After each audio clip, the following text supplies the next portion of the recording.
They say blood is thicker than water. But what happens when that blood becomes poison? When the people who should protect you become the ones you need protection from?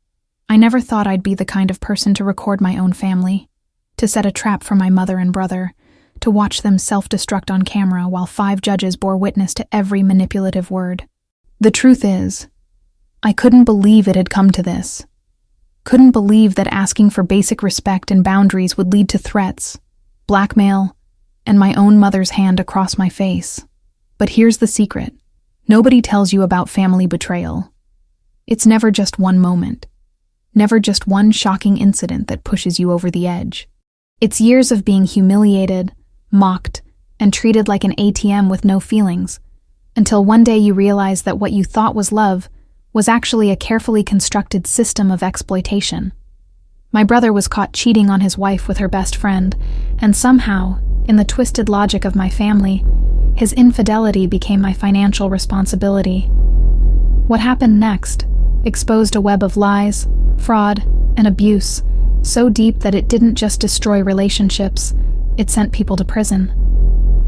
This is the story of how I went from being the family scapegoat to the person who finally said enough, and why sometimes the most loving thing you can do is refuse to be destroyed by the people who claim to love you most.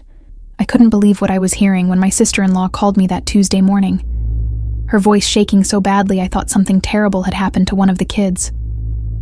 But no, the truth was somehow worse, more twisted than any nightmare I could have imagined.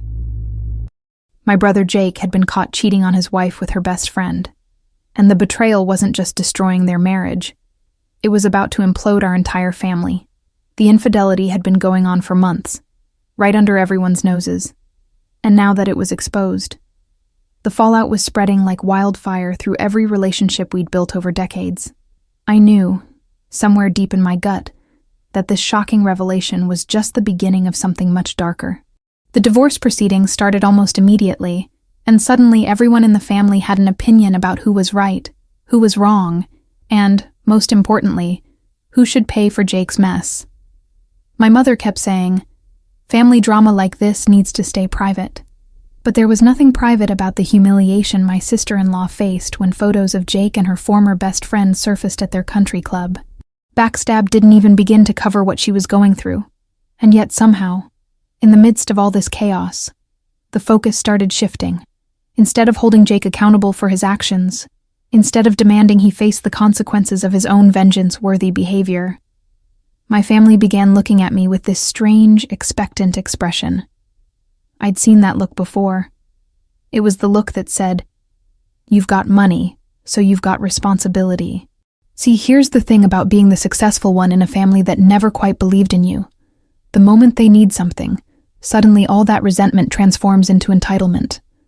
I'd built my investment firm from nothing, working 18-hour days while Jake partied through college on mom and dad's dime. And now I was supposed to be the family ATM. The whispers started during a dinner at Mom's house. Lily's doing so well. Lilly could help out. Lilly won't let family suffer. My self-worth had always been tied to proving them wrong, to showing that the daughter they'd overlooked could build an empire. But now that empire made me a target. They didn't celebrate my success. They saw it as a resource to exploit, and Jake's infidelity had just given them the perfect excuse. When Jake finally called me directly, his voice had that manipulative edge I'd learned to recognize over 30 years of being his sister. I need your help," he said, as if asking to borrow $20 instead of what came next. The payback he owed his ex-wife, according to their prenup and the affair evidence, was astronomical, but he had the audacity to ask me for $800,000 to settle the divorce. $800,000. I literally laughed out loud, thinking it was some kind of sick joke, but the silence on the other end told me he was dead serious. "You're the only one who can help me avoid losing everything," he continued, and I could hear Mom coaching him in the background, feeding him lines about family loyalty and dignity. The justice of it all, or rather, the complete lack of justice, hit me like a freight train right there on that phone call. This was the same brother who'd borrowed money from me a dozen times and never paid back a cent. The same brother who'd made fun of my business ideas at every family gathering, calling me Lilly the wannabe mogul, with that condescending smirk. The same brother who'd convinced our parents to give him my college fund because business degrees are for people who can't do real work, forcing me to take out massive loans while he blew through the money on spring break trips in a sports car. Now he wanted me to fund his escape from the consequences of cheating on his wife, to essentially reward his betrayal with my hard-earned money. The karma of this moment wasn't lost on me, but what he didn't know, what none of them knew, was that I'd been preparing for something like this for a very long time. I told Jake I'd think about it, and ended the call, my hands trembling not from fear but from a strange mixture of rage and clarity. Every instinct screamed at me to cut them off completely, to block their numbers and let Jake drown in the mess he'd created. But another part of me, the part that had been humiliated and shamed by this family my entire life, wanted something more. I wanted them to reveal exactly who they were, to expose their true intentions, without any room for excuses or manipulation later. Revenge wasn't about yelling or cutting ties. It was about documentation, strategy, and letting people destroy themselves with their own words and actions. And as I sat there in my home office, surrounded by the success they'd always dismissed, I realized I had the perfect opportunity to make that happen. But first, I needed to set the stage for what would become the most shocking confrontation of our lives. The pressure didn't just come from Jake. It came from everywhere, like a coordinated attack designed to break me down until I finally opened my wallet and made their problems disappear. Mom started calling me 3 times a day, leaving voicemails that swung wildly between guilt-tripping, "Your brother needs you and you're being selfish," and outright threats. "If you let this family fall apart, everyone will know it's your fault." My aunt chimed in with texts about how real women support their family, as if my gender somehow obligated me to fund Jake's infidelity cleanup. Even distant cousins I hadn't heard from in years suddenly had opinions about my responsibility to help, conveniently forgetting that none of them offered me a cent when I was building my business from scratch. The family betrayal wasn't just about the money. It was about them revealing that they'd never seen me as a person with my own life and dignity, just as a resource to be extracted when convenient. What made it worse was the way they framed my success as if it had fallen into my lap, as if I hadn't sacrificed relationships, sleep, and my entire 20s to build something meaningful. "You've got that big investment company," Jake said during one particularly toxic family video call, his tone dripping with resentment masked as casualness. $800 grand is probably like pocket change to you, right? I couldn't believe the audacity. This man who'd cheated on his wife, destroyed his marriage, and humiliated everyone connected to him now, had the nerve to minimize my achievements while demanding I bail him out. My firm managed portfolios worth millions, yes, but that didn't mean I had cash sitting around to throw at someone else's moral failures. Every dollar I'd earned represented a client's trust, a smart investment decision, a risk I'd calculated and executed, not a slush fund for family drama. Mom escalated things by showing up at my office unannounced, which should have been my first warning that boundaries meant nothing to her anymore. She brought Jake with her, and they sat across from my desk like I was some kind of loan officer they could charm or intimidate into submission. "Lilly, sweetheart, you're doing so well," Mom started, her voice sickeningly sweet. "And Jake made a mistake, but family helps family through mistakes, right?" The gaslighting was so obvious it almost made me laugh, calling serial infidelity a mistake, as if he'd accidentally sent a text to the wrong person instead of conducting a months-long affair that destroyed multiple lives. Jake jumped in with his rehearsed speech about needing a fresh start and how the courts are being unfair to him, as if the legal system recognizing his betrayal as grounds for financial consequences was somehow unjust. I sat there listening to them spin their narrative, watching how they tag-teamed the manipulation, Mom playing the emotional card, while Jake tried the logical approach, both of them dancing around the core issue that he'd lied and cheated, and now expected me to make it disappear. "I've helped you before," I said quietly, pulling up my banking records on my computer screen. "Do you remember how much?" The silence that followed was delicious. $63,000 over the past 5 years, loans that were never repaid, emergencies that always seemed to coincide with Jake wanting a new toy or vacation. That didn't even include the college fund they'd stolen from me, which in today's money would be worth another $120,000. The truth was right there in black and white. a pattern of taking and taking while giving nothing back except criticism and contempt. And yet they had the nerve to act shocked that I was hesitating. That was different, Jake said, his face reddening, and I knew we'd reached the point where the mask would start slipping. Those were small amounts, and besides, you know I was going through tough times. Tough times. He'd used my money to buy his mistress jewelry while his wife thought they were saving for the kids' education. The sheer shamelessness of it, the way he could rewrite history and expect me to nod along, made me realize that this confrontation was inevitable. They would never stop, never acknowledge the pattern, never see me as anything other than a means to an end. My self-worth wasn't about proving anything to them anymore. It was about protecting myself from people who wore family as a disguise for exploitation. Mom sensed she was losing control of the conversation and switched tactics, her voice dropping to that dangerous tone I remembered from childhood. "You're being very difficult about this, Lilly," she said, and the temperature in my office seemed to drop 10 degrees. "After everything we've done for you, raising you, supporting you." I cut her off with a laugh that surprised even me. Supporting me. They'd undermined every dream, mocked every ambition, and celebrated every setback I'd ever faced because my success made them uncomfortable. The reclaiming of my own narrative started right there, in that moment, when I realized I didn't owe these people anything except maybe a mirror to show them exactly who they'd become. But I wasn't ready to blow everything up yet. Not when I could see that they were prepared to go much further than I'd anticipated.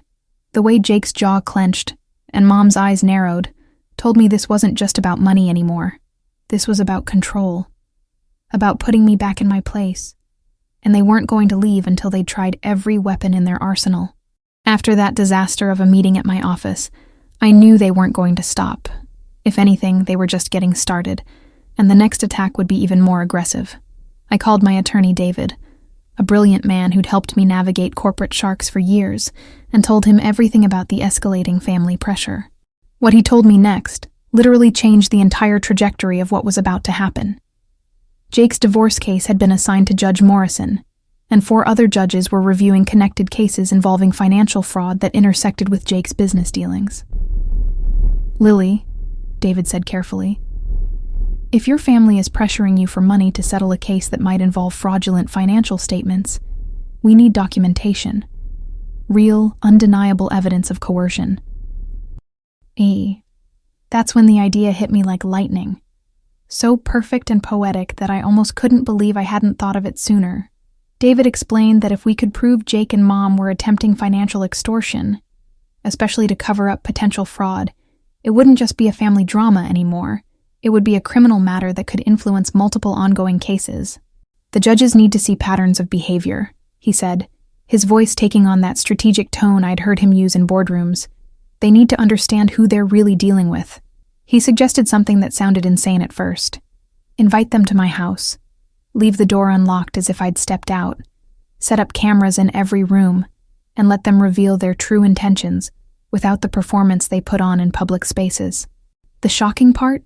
David had already reached out to Judge Morrison's clerk about the harassment I'd been facing, and there was legal precedent for allowing judicial review of evidence gathered this way, especially if it showed a pattern of manipulation relevant to ongoing cases. But here's where it gets absolutely wild, where the revenge I'd been unconsciously craving took a form I never could have imagined. David arranged for all 5 judges connected to Jake's various legal troubles to watch the footage live. As in, they'd be streaming the security cameras from a secure connection in real time, witnessing whatever my family said and did when they thought no one important was watching. "They're very interested in seeing the real Jake," David explained, "because his testimony in court has painted him as a victim of circumstance, someone who made one mistake and is being unfairly punished. The karma of it was almost too perfect. Jake had spent weeks crafting this image of himself as the good guy who'd been betrayed by a vindictive ex-wife, and now he'd have an audience of the people who controlled his fate watching him drop the mask completely. I spent 2 days setting up my house like a stage for the most important performance of my life, except I wouldn't be performing. I'd be reacting authentically while they exposed themselves. Cameras went in the living room, kitchen, hallway, and my home office, all hidden in plain sight as smart home devices that no one would think twice about. I told Jake via text that I was ready to talk seriously about helping, and suggested he and Mom come to my house on Saturday afternoon because we need privacy for this conversation. The bait was set. I'd be running to the store for about 30 minutes, right when they arrived. The front door would be unlocked as I'd mentioned in my text, and they'd have free rein to wait for me inside. What they didn't know, what they couldn't possibly imagine, was that their every word, every action, every unguarded moment would be witnessed by 5 judges who had the power to destroy them legally. Friday night, David called to confirm everything was in place on the legal end, and his voice had this edge of barely contained anticipation. "Lilly, I need you to understand something," he said seriously. "Once this starts, there's no taking it back. Whatever they say, whatever they do, it becomes part of the official record." I felt this surge of something between fear and exhilaration, because I'd spent my whole life being the good daughter, the one who swallowed her anger and accepted her role as the family scapegoat. Now I was about to flip the script entirely, to stop being reactive and become strategic, to let them destroy themselves with their own hatred and entitlement. The payback wasn't about money or even about winning some petty argument. It was about truth, about making sure that for once in their lives, they couldn't lie or manipulate or rewrite history to make themselves look better. Saturday morning arrived with this surreal clarity. Like everything in my life had been leading to this exact moment where I'd either reclaim my dignity or lose myself completely in bitterness. I set up my laptop in my car, parked 2 blocks away, with a secure feed showing all 4 camera angles.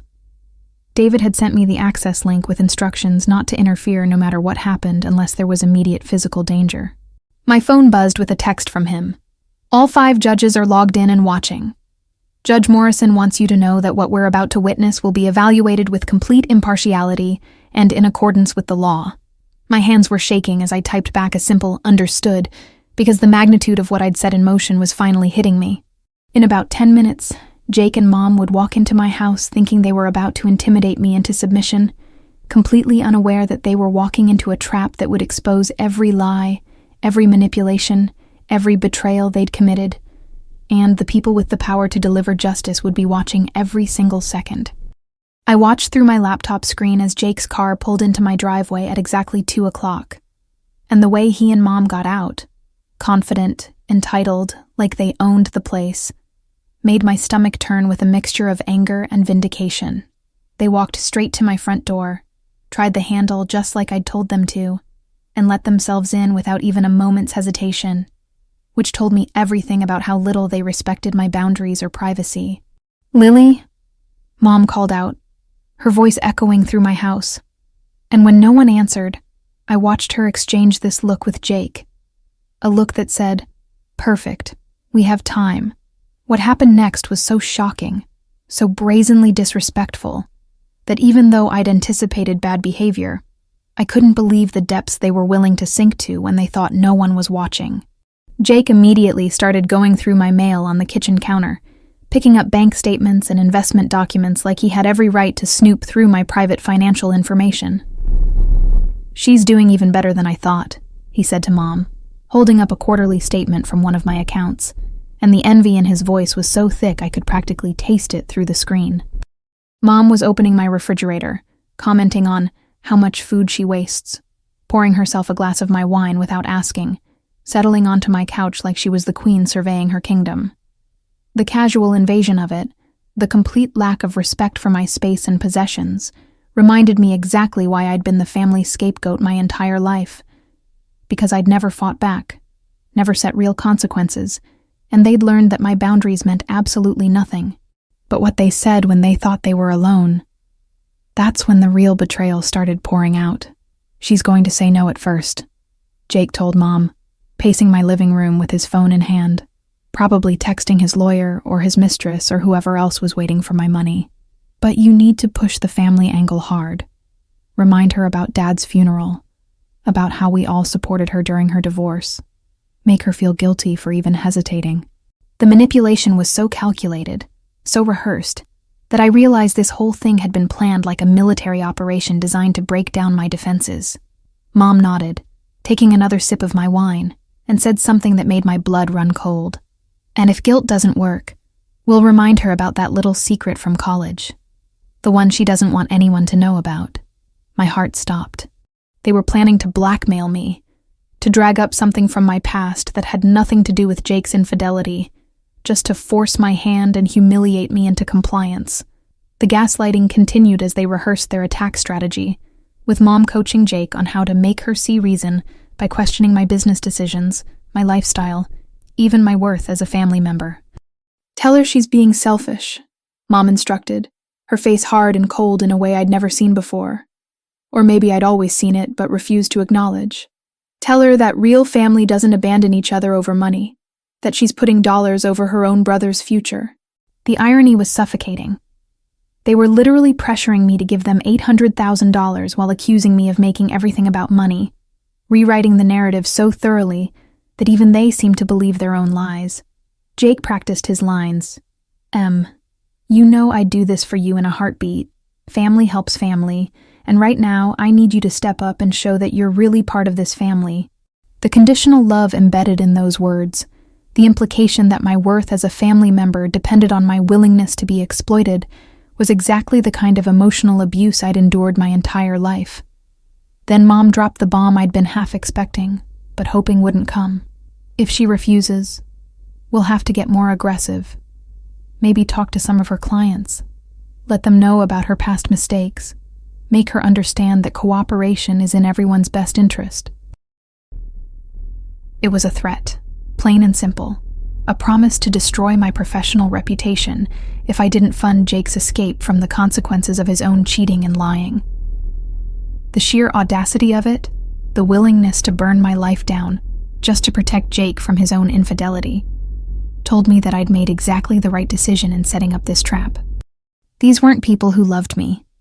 These were people who saw me as an obstacle to their comfort and convenience, and they'd say or do whatever it took to remove that obstacle. I glanced at the corner of my screen where I could see the viewer count.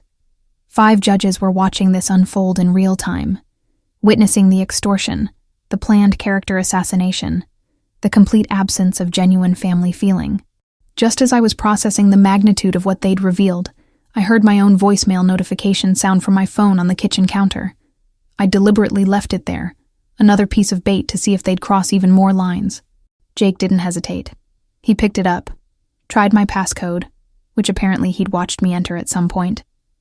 And when it didn't work, he actually said to Mom, "We should check her computer in the office. See if we can find out exactly how much she's worth. Then we'll know how much we can really push for." The entitlement was staggering, the complete lack of boundaries or ethics, and as I watched Mom nod in agreement and start walking toward my home office where my laptop usually sat, I knew it was time. Time to come home. Time to confront them with the truth.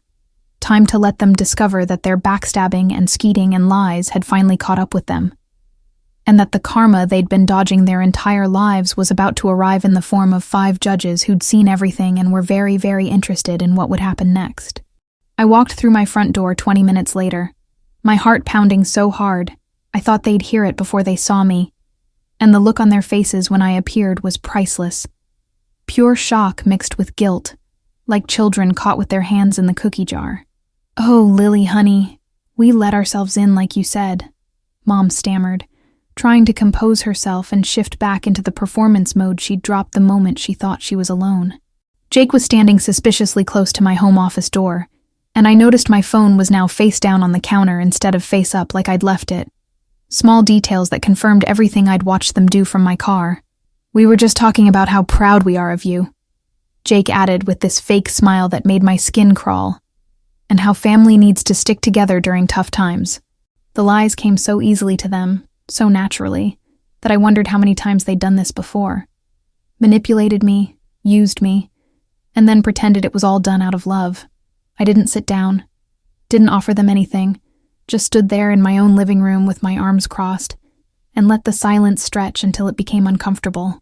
"Actually, I'm glad you're both here," I said finally, my voice steady despite the adrenaline coursing through my veins, "because I've been thinking a lot about family and support, and what those words really mean."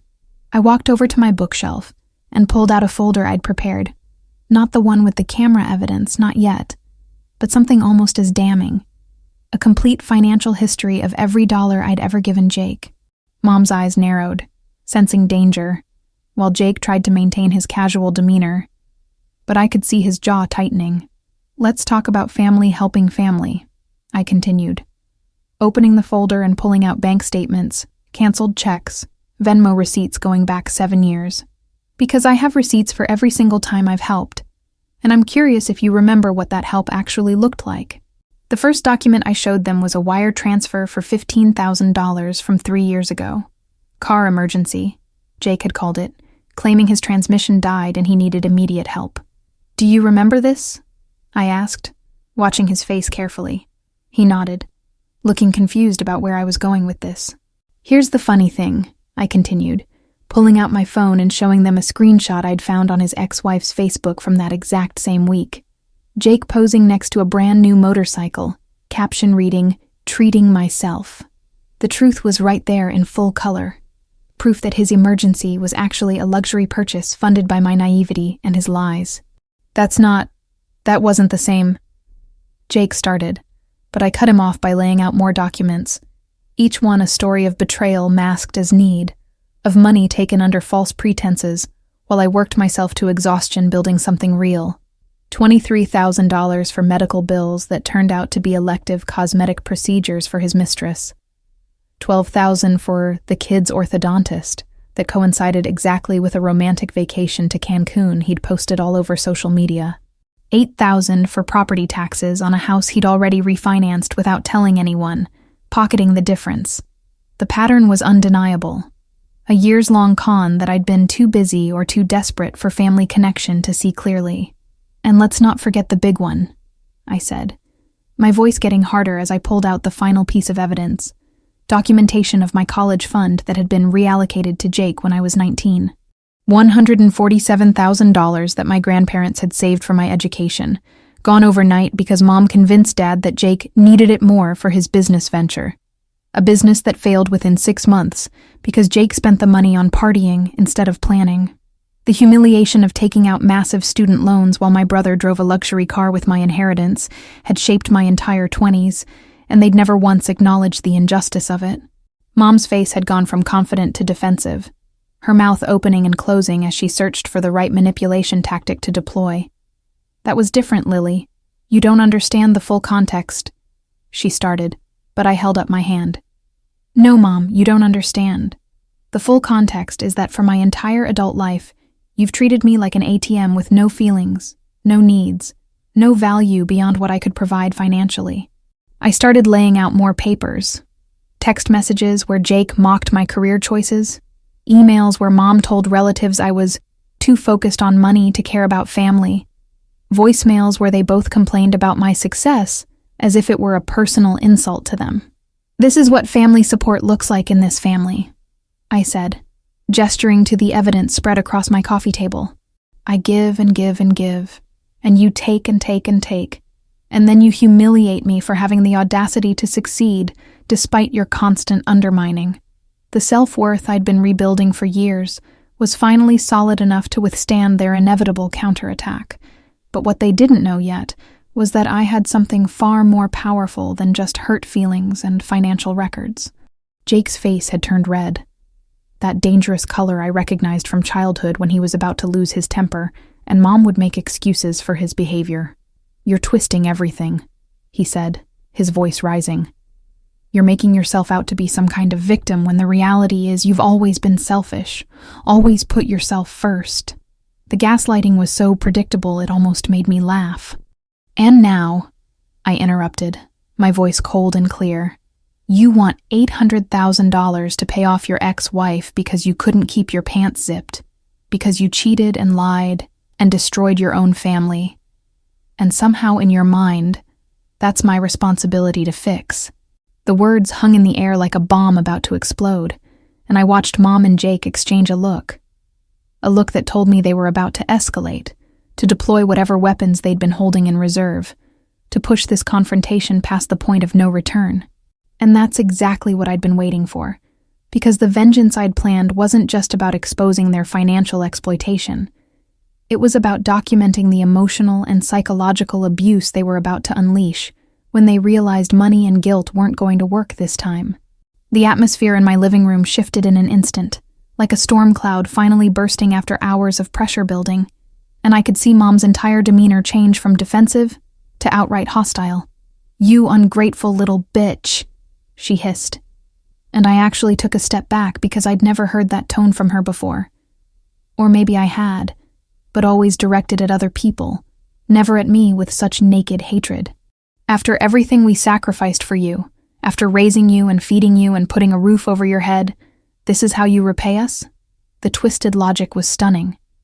As if basic parenting was some kind of debt I owed for the rest of my life. As if I hadn't been paying and paying and paying in every way possible since I turned 18. Jake moved closer to her, and I could see they'd shifted into tag team mode, the kind of coordinated attack they'd probably used on his ex-wife 100 times before the divorce proceedings started. "You think you're so much better than us," Jake said, his voice dripping with years of accumulated resentment and jealousy. "You think your fancy company and your big house make you special. But you're nothing without this family. Nothing." The betrayal of hearing those words from my own brother, the person I'd protected and defended and bailed out countless times, hit harder than I wanted to admit. Mom stepped forward, her finger pointing at my face like a weapon, and I could feel the situation spiraling toward something dangerous. "You're going to write that check, Lilly," she demanded. Not asked, demanded. "Because if you don't, I swear to God I will make sure everyone knows what you did junior year of college, the cheating scandal, the professor, all of it." My blood turned to ice because that scandal had been a completely fabricated rumor that Jake himself had helped spread when he was jealous of my academic success, and now Mom was threatening to weaponize it like it was real. The chantageism was so calculated, so cruel, that for a moment I almost forgot about the cameras, almost forgot that 5 judges were watching this unfold in real time. "That never happened, and you know it," I said quietly, trying to keep my voice steady even though rage was burning through every nerve in my body. "Jake made that story up when I got accepted into the honors program, and he didn't. And you helped him spread it." Mom's face twisted into something ugly, something I'd probably always known was there beneath the surface, but had never wanted to acknowledge. "Doesn't matter if it's true," she said with chilling casualty. "Matters what people believe. And I can be very convincing when I need to be." The threat was explicit now. Cooperate or face total character assassination, both personal and professional, because they'd burn my entire life down, rather than accept that I had the right to say no. That's when Jake made his move, grabbing my arm hard enough to leave marks, his face inches from mine as he growled, "You're going to stop playing games and help me, or I swear I'll make you regret it." The physical intimidation, the implicit violence in his grip and tone, was the final line being crossed. And somewhere in the back of my mind, I registered that this was assault, that they were providing evidence of exactly the kind of coercive behavior David had told me the judges needed to see. I jerked my arm away, and that's when Mom did something I never could have predicted, something so shocking that even Jake looked surprised. She slapped me across the face, hard, the sound echoing through my living room like a gunshot. "Don't you dare pull away from your brother," she screamed, completely unhinged now. "Don't you dare disrespect this family by acting like you're too good to help." The sting of the slap was nothing compared to the emotional violence of the moment. The realization that my own mother had just physically assaulted me over money, over protecting her golden child from the consequences of his own infidelity and lies. I touched my cheek, felt it burning, and looked at both of them with what must have been complete shock on my face. "You just hit me," I said, my voice barely above a whisper. And for 1 second, just one, I saw something like regret flicker across Mom's face before Jake pushed forward with the agenda. "She barely touched you? Stop being dramatic," he said dismissively, that classic gaslighting move of minimizing abuse the moment it happens. "Now are you going to help me or not? Because we're not leaving here until you write that check, Lilly. And if you think you can just wait us out, you're wrong. We'll camp here for days if we have to, and we'll make every single hour miserable until you give us what we need." The threats kept coming, piling up like evidence in a case I was building in real time, and I could see they'd fully committed to this path now. Intimidation, coercion, emotional manipulation, even physical violence. Whatever it took to break me down. Mom pulled out her phone, started scrolling through her contacts with this vindictive expression, muttering about calling Lily's biggest clients and making sure everyone knows what kind of person she really is. The karmic justice of watching them destroy themselves was almost too perfect, and I absolutely knew that I had them completely. Every word, every action, every threat and slap and manipulation was being recorded and witnessed by people with the power to deliver real consequences, not just family drama consequences, but legal, life-altering justice. I took a deep breath, felt my dignity and self-worth solidify into something unbreakable, and reached for my laptop on the side table, because it was time to show them exactly who'd been watching, and what was about to happen next would change all of our lives forever. I opened my laptop slowly, deliberately, letting the suspense build as Mom and Jake watched me with this mixture of confusion and anticipation. They probably thought I was pulling up my bank account to finally write that check they'd been demanding. "You want to know something funny?" I said, my voice eerily calm considering my face was still stinging from where Mom had slapped me. "I actually wasn't sure if you'd go this far. I hoped you wouldn't, honestly, but I prepared for the possibility that you would." Jake's eyes narrowed, some part of his brain registering that something was off, that my tone didn't match someone who'd just been broken down and intimidated into compliance. I turned the laptop around so they could see the screen, and the expressions on their faces when they realized what they were looking at was worth every moment of fear and pain I'd endured over the past hour. "What is that?" Mom asked, her voice suddenly small and uncertain, and I watched the color drain from both their faces as they recognized themselves on the screen. 4 different camera angles showing my living room, my kitchen, every space they'd occupied since they'd walked into my house. "That's you," I said simply. "That's both of you. From the moment you let yourselves in until right now. Every word you said when you thought no one was listening, every threat you made, every piece of mail you went through, and yes, Mom, that slap you just gave me, all of it recorded in perfect high definition. The revenge I'd been unconsciously craving for years was crystallizing into something real and tangible. Watching them realize they'd walked right into a trap of their own making." Jake's face went from pale to red in seconds, that rage building again, but before he could explode, I held up my hand and delivered the real bombshell. "But here's the part you're really going to love," I continued, and I couldn't keep the edge of satisfaction out of my voice anymore. "You weren't just being recorded.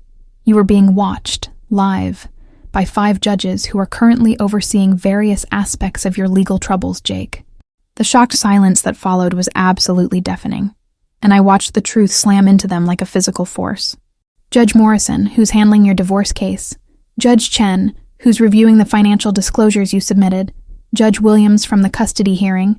Judge Patterson, who's investigating the business loan fraud allegations. And Judge Rodriguez from the civil suit your ex-wife filed. They've all been watching this entire interaction in real time through a secure legal feed authorized by my attorney." Mom actually stumbled backward, grabbing onto my couch for support, while Jake's mouth opened and closed like a fish out of water. No words coming out because his entire reality had just shattered. That's not legal," Jake finally managed to stammer. But we both knew he was grasping at straws, hoping desperately that somehow this evidence could be thrown out or dismissed. "Actually, it's completely legal," I said, pulling up the documentation David had sent me. "You entered my home with permission. I disclosed in my text that I have security cameras, which I do. They're registered with my home security system. And most importantly, the moment you started making threats and discussing ways to extort money from me, this became evidence of an ongoing crime that judicial review is not only permitted, but encouraged. The justice of it, the poetic perfection of watching them realize that every manipulation, every threat, every moment of cruelty had been witnessed by the exact people who could destroy them legally, was almost overwhelming. I could see Jake's mind racing, trying to calculate how bad this was, what parts of their conversation could be explained away, what damage control was even possible at this point. Mom found her voice first, and instead of apologizing or showing any remorse, she went straight back to attack mode, which honestly was the most predictable thing about her. "You set us up," she accused, her voice shaking with fury and fear. "You deliberately trapped us. You manipulated us into coming here. The gaslighting was automatic, reflexive, even in the face of absolute defeat. No, Mom. I gave you an opportunity to be decent human beings, to have an honest conversation about boundaries and respect, and you chose to threaten me, blackmail me, assault me, and plan the destruction of my professional reputation, all while demanding $800,000. I pulled up another window on my laptop, showing the transcript that was being generated in real time. Every word they'd said cataloged and time-stamped. This is called a pattern of coercive behavior, I explained.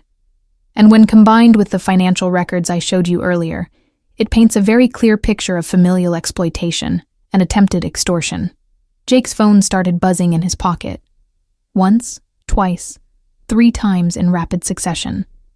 And when he pulled it out with shaking hands, I watched his face go completely white. "It's my lawyer," he whispered, staring at the screen like it might bite him. "And the court clerk, and, oh God, it's Judge Morrison's office." The karma was arriving faster than even I had anticipated, the wheels of justice turning with a speed that only happens when judges witness crimes being committed in real time. I closed my laptop and looked at both of them. These people who'd tormented me and used me and made me feel worthless my entire life, and I felt something shift inside me. Not triumph exactly, but a deep fundamental reclaiming of my own power and dignity. "There are 2 police officers outside right now," I said quietly. "David called them about 10 minutes ago after Mom hit me, and they've been briefed on the situation. They're waiting for my signal to come in." The truth that had been hidden for so long, the betrayal and abuse and exploitation, was about to become public record, and there was nothing they could do to stop it anymore. The next 72 hours unfolded like a legal avalanche that no one, not even David, had fully anticipated. Because what started as documentation of family extortion quickly revealed connections to a much larger pattern of fraud and deception. Judge Morrison's office called an emergency hearing on Monday morning, and I sat in that courtroom watching Jake squirm as the video footage played for everyone to see, his lawyer's face going progressively more horrified as the threats and admissions piled up. "Your Honor," Jake's attorney tried to interject. "My client was under emotional duress. This was a private family matter." But Judge Morrison cut him off with a look that could have frozen hell itself. "Counselor, your client just confessed on camera to misappropriating funds, threatened a witness, and was present during an assault. This is far beyond a private family matter. The justice I'd been seeking was materializing right before my eyes, but what I didn't know yet was that the judges had been comparing notes, and Jake's web of lies was far more extensive than anyone had realized. Judge Chen was the one who connected the dots that turned this from a messy divorce case into a potential federal investigation. And when David called to tell me, I couldn't believe what I was hearing. "Lilly, do you remember Jake asking you for money for business investments about 4 years ago?" he asked, his voice carrying that careful tone lawyers use when they're about to drop a bomb.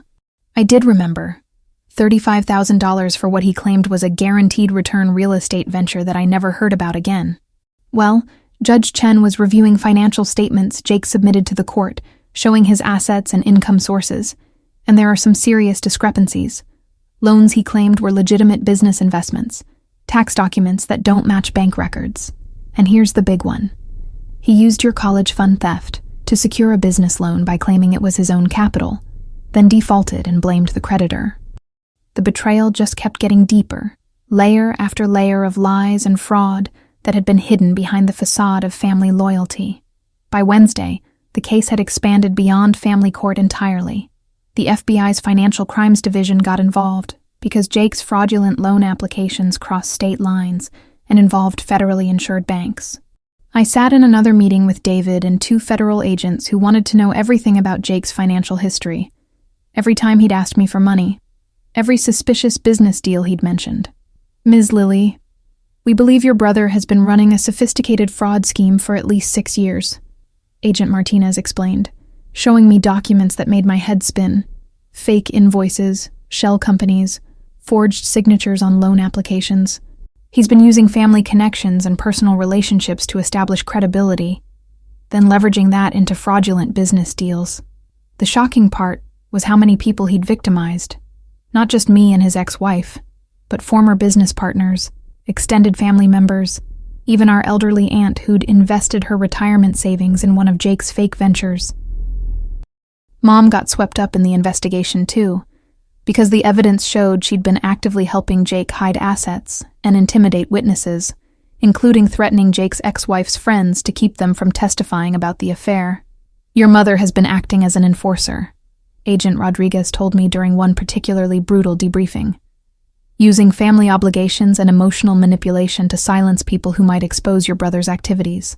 They showed me text messages between Mom and Jake planning how to handle me if I wouldn't cooperate, discussing my supposed college scandal as leverage, even mentioning the possibility of filing false police reports about me to damage my credibility. The family betrayal wasn't just about money or favoritism. It was about them being willing to destroy me completely, to falsely accuse me of crimes, to burn my life to the ground, rather than face consequences for their own actions. The legal proceedings escalated with terrifying speed. Jake faced charges for wire fraud, bank fraud, and attempted extortion, while Mom was charged with assault, witness intimidation, and conspiracy to commit fraud. Their lawyers tried everything, claiming I'd entrapped them, arguing the video evidence was inadmissible, even attempting to paint me as a vindictive sister seeking revenge rather than a victim seeking justice. But the 5 judges who'd witnessed everything had already filed their reports, and the pattern they'd documented was undeniable. Judge Morrison ruled that Jake had committed perjury in his divorce proceedings by hiding assets and lying about his financial situation. Judge Chen referred his fraudulent financial disclosures to the State Bar Association and criminal prosecutors. Judge Williams revoked his custody rights pending the criminal trial. The karma was swift and comprehensive, touching every aspect of Jake's life that he'd built on lies and manipulation. What made it even more surreal was watching their world collapse in real time through mutual connections and social media. Jake's business partners distancing themselves, Mom's friends stopping their calls, extended family members reaching out to me privately to apologize for believing their version of events all these years. My aunt called me crying, saying she'd lost nearly $200,000 to Jake's fake investment scheme and had been too ashamed to tell anyone. Jake's ex-wife contacted me through her lawyer, wanting to thank me and share information about financial abuse she'd endured throughout their marriage. Accounts he'd drained, credit cards he'd opened in her name, the systematic destruction of her financial independence that I recognized immediately because they'd tried the same tactics on me. The truth was spreading like wildfire, and for the first time in my life, I wasn't the villain in the family story. I was the person who'd finally said enough, who'd documented the abuse, who'd refused to let them rewrite history one more time. But even as the legal system ground forward with its machinery of justice, I knew Jake wouldn't go quietly, and the vengeance he'd feel for being exposed would manifest in ways I needed to prepare for. Jake made bail 3 days after his arrest, and I knew immediately that he wouldn't just sit quietly and wait for his trial. Men like him, men who'd spent their entire lives manipulating outcomes and avoiding consequences, they always lash out when cornered. David warned me to be careful, to vary my routines and maybe stay with a friend for a few days, but I refused to let Jake's rage drive me from my own home after everything I'd already endured. That decision almost proved to be a mistake when I walked out to my car on Friday morning and found all 4 tires slashed. The word traitor keyed into the driver's side door in letters so deep they'd gone through the paint to the metal underneath. The vindictive pettiness of it, the fact that he couldn't accept any responsibility and instead blamed me for his own downfall, was so predictable it almost made me laugh. Except my hands were shaking as I called the police, and then David, because I knew this was just the beginning of his retaliation. The security footage from my driveway camera caught everything. Jake's car pulling up at 3 a.m, him getting out with a knife and a key, methodically destroying my vehicle while looking directly at the camera with this expression of pure hatred. "He wanted you to know it was him," the investigating officer said, shaking his head at the stupidity of someone on bail for federal fraud charges committing vandalism on camera. "He's trying to intimidate you, send a message that he can still hurt you even with all the legal trouble." They arrested Jake again within hours, and this time the judge revoked his bail entirely, citing him as a danger to witnesses and a flight risk given the new evidence of vindictive behavior. The payback for his petty revenge was immediate.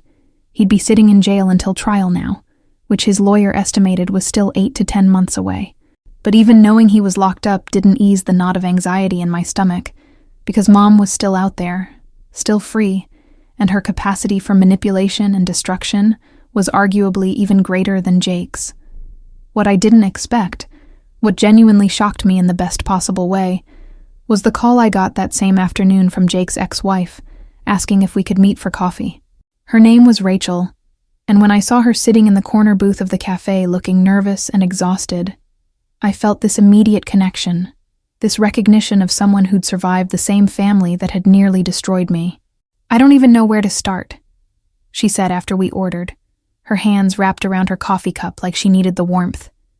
"But I wanted to thank you for what you did, for standing up to them, for documenting everything. Because without your evidence, I don't think anyone would have believed half of what I've been saying about Jake." We spent 3 hours in that cafe, trading stories that were so similar they could have been scripted. The gaslighting, the financial control, the way Jake made her feel crazy for questioning his obvious lies, the way Mom enabled and encouraged his worst behaviors. Rachel told me things about Jake's infidelity that made my documented evidence look like just the tip of an iceberg. Affairs that went back years before the one that ended their marriage. Money he'd stolen from their joint accounts to fund his cheating. Even a secret credit card he'd opened in her name that she only discovered during the divorce proceedings. "The worst part wasn't even the betrayal," she said, tears streaming down her face. "It was the way your mother called me after I filed for divorce and told me I was destroying the family, that I was being vindictive and cruel, that if I really loved my children, I'd drop everything and let Jake move on with his life." The humiliation Rachel had endured, the way she'd been painted as the villain for refusing to accept abuse, mirrored my own experience so perfectly that I felt this surge of solidarity. We'd both been victims of the same toxic family system, both been blamed for the consequences of Jake's actions, both been expected to sacrifice our dignity and self-worth to maintain the facade of family harmony. "I have something I need to show you," Rachel said, pulling out her phone with shaking hands. "Something I've been too scared to use until now.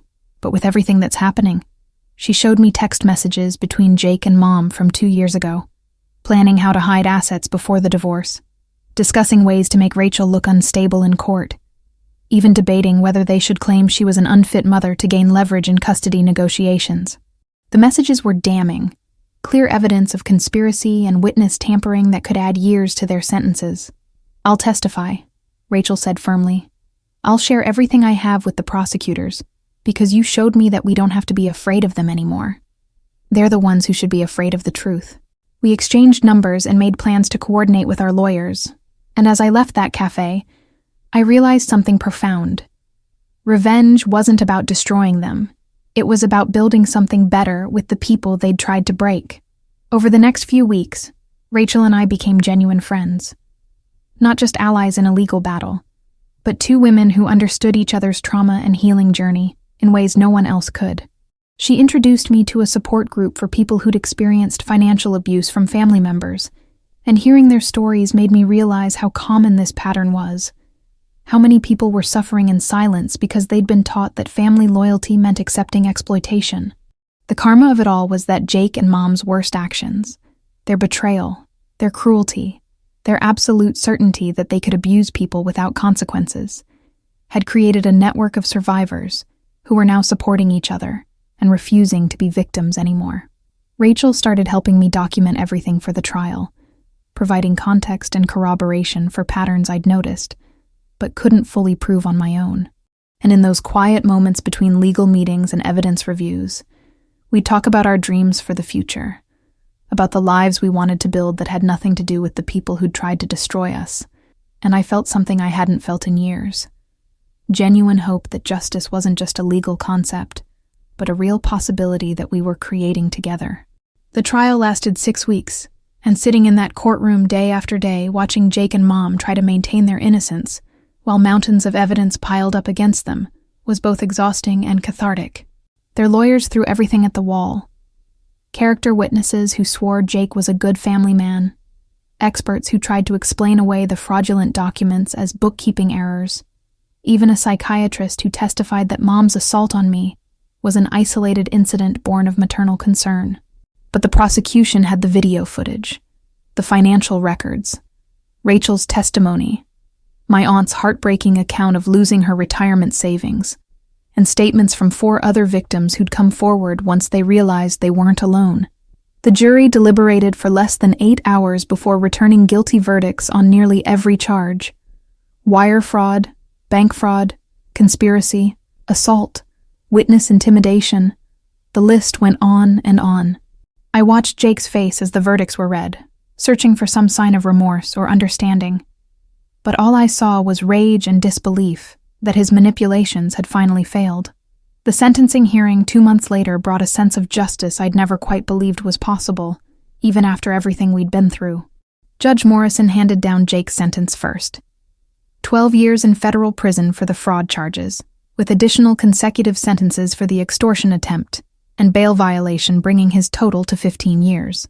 "Mr. Jake," the judge said, her voice cold and precise, "you have demonstrated a pattern of exploitation that spans over a decade, victimizing family members, business partners, and vulnerable individuals who trusted you.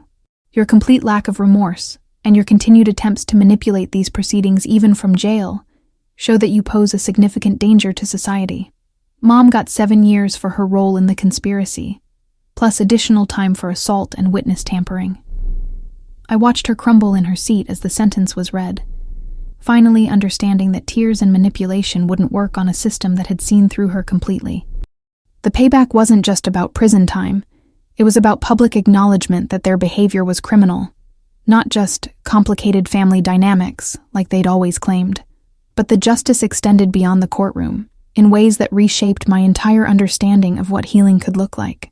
Jake's parental rights were permanently terminated after evidence emerged of him using the children as pawns in his manipulation schemes, and Rachel was awarded full custody with a protective order that would extend years beyond his release.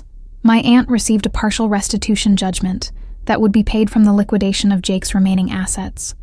Not nearly what she'd lost, but enough to supplement her remaining retirement funds. The 3 other fraud victims received similar judgments, and watching the court system actually try to make people whole instead of just punishing the perpetrators gave me hope that justice could be restorative, not just punitive. I established a small foundation using some of the money recovered from Jake's fraudulent accounts, specifically designed to help people who'd experienced financial exploitation by family members and didn't know where to turn. Rachel became my co-director at the foundation, and together we created resources we wished had existed when we were being abused. Legal guides for documenting financial manipulation, therapists who specialized in family trauma, support groups for people struggling with the guilt of betraying family members by seeking justice. The irony wasn't lost on me that Jake and Mom's worst actions had led directly to us helping dozens of other people escape similar situations. "You know what the craziest part is?" Rachel said to me one afternoon as we reviewed applications for assistance. "They taught us exactly what not to do, how not to treat people, and now we're using those lessons to make sure other people don't suffer the same way." The karma of their cruelty creating something genuinely good in the world felt like the ultimate form of revenge. Not destroying them specifically, but building something they could never touch or taint with their manipulation. The relationship with the rest of my extended family slowly rebuilt itself, but on completely different terms than before. My aunt and I grew close, bonding over our shared experience of being victimized and our determination to help others. Several cousins reached out to apologize for believing Jake and Mom's version of events, admitting they'd seen warning signs but hadn't wanted to cause family drama by speaking up. I was honest with them. I'm not interested in pretending the past didn't happen, but I am interested in building relationships based on honesty and mutual respect moving forward. Some accepted those terms, and we rebuilt slowly. Others couldn't handle the accountability and drifted away, which was its own form of liberation. My nibblings, Jake and Rachel's kids, stayed in my life through Rachel's generous co-parenting with me as their aunt, and watching them grow up free from Jake's manipulation and toxicity was perhaps the most profound form of justice. They'd never have to experience the gaslighting and exploitation that had defined my childhood, and breaking that cycle felt more important than any prison sentence. A year after the sentencing, I stood in my office looking at a framed photo Rachel had given me, both of us at the Foundation's first anniversary event, surrounded by people we'd helped, all of us smiling with the kind of genuine joy that comes from surviving something terrible and choosing to build something beautiful from the wreckage. I thought about the person I'd been just 2 years earlier, still trapped in the cycle of giving and being exploited, still believing that family meant accepting abuse because blood was supposed to be thicker than dignity. The truth I'd learned, the truth that had cost me so much but given me everything that mattered, was that real family isn't about obligation or guilt or staying silent when you're being destroyed. Real family is about respect, honesty, and the courage to demand better even when demanding better means walking away or, in my case, documenting the abuse until justice had no choice but to show up. I still had complicated feelings about Mom, still sometimes caught myself wondering if I'd done the right thing. But then I'd remember her hand hitting my face, her threats to destroy my career, her absolute willingness to sacrifice me for Jake's comfort. And I'd know I'd done exactly what needed to be done.